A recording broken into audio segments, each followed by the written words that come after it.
두 종류의 열심이 있습니다. 로마서 9장 1절 말씀입니다. 형제 자매 여러분, 내 마음의 간절한 소원과 하나님께 드리는 기도는 내 동족으로 하여금 구원을 받게 하는 것입니다. 나는 증언합니다. 그들은 하나님을 섬기는데 열성이 있습니다. 그러나 그 열성은 올바른 지식에서 생긴 것이 아닙니다. 그들은 하나님의 의를 알지 못하고 자신의 의를 세우려고 힘을 쓰면서 하나님의 의에는 복종하지 않았습니다.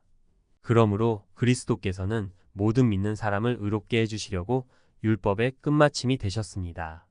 아멘.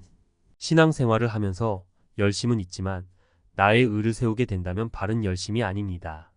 주의 일을 한다고 열심히 봉사를 하고 난 뒤에 예수님보다 내 이름을 더 나타내게 된다면 잘못된 열심으로 일을 해나가고 있는 것입니다.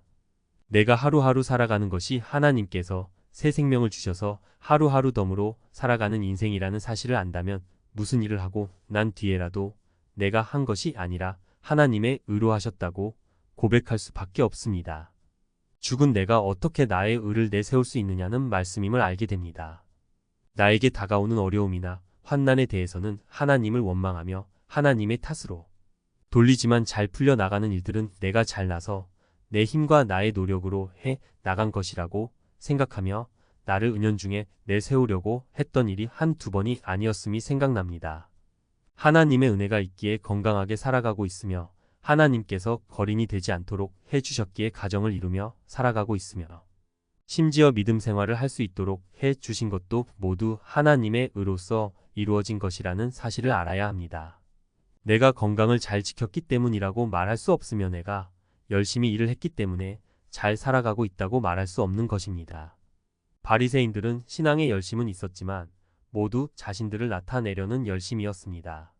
사람들이 보고 있는 시장 한복판에서 손을 들고 기도하고 새벽 기도를 빠지지 않고 다니는 것들이 모두 자신들의 영광을 이루기 위함이었으며 자신들이 거룩하다는 것을 나타내기 위한 방편이었던 것입니다. 그러나 사도 바울의 열심은 자신이 아니라 동족의 구원을 위한 열심이었습니다. 1절에서 형제 자매 여러분, 내 마음의 간절한 소원과 하나님께 드리는 기도는 내 동족으로 하여금 구원을 받게 하는 것입니다. 라고 이야기합니다. 모든 간절한 소원과 기도는 자신의 의를 내세우기 위함이 아니라 동족을 위함이었기에 사도 바울의 기도는 응답이 잘 되었음을 보게 됩니다.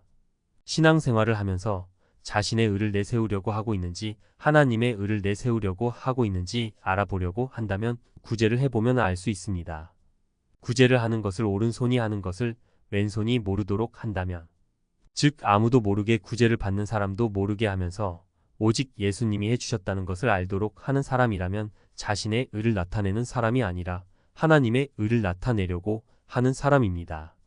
내 힘으로 이루어지는 것은 하나도 없습니다. 내 힘으로 이루어졌다고 나의 의를 내세우는 열심이 있다면 모두가 헛 열심이 되어버립니다. 죽으나 사나 앉으나 서나 무엇을 먹든지 마시든지 하나님의 의를 나타내고 하나님의 영광을 위해서 살아가는 사람이 영으로 인도함을 받는 하나님의 아들이라는 사실을 알게 됩니다. 교회에서 봉사하고 헌금하는 것이 힘들고 아깝다는 생각이 든다면 내가 열심히 해서 일하고 벌어들인 나의 돈이기 때문에 그럴 것입니다. 나의 열심이 아니라 하나님께서 벌도록 해주시고 하나님께서 건강을 주시고 사업을 하도록 해주셨기 때문이라는 믿음을 가진다면 내가 가진 모든 것이 하나님의 것입니다. 라는 11조의 고백을 하게 될 것입니다. 오늘 하루도 나 자신만의 쾌락과 자랑과 내 힘으로 살아가려고 하는 잘못된 열심의 사람이 되지 않게 해달라고 기도드리게 됩니다. 모든 것들이 빛들의 하나님께서 온다는 사실을 알고 나의 나 된 것은 모두 하나님의 은혜로 되었다고 고백하고 성도를 돌아보며 저들의 구원을 위해서 기도하며 하나님만 높여드리기를 소원해보는 귀한 아침입니다.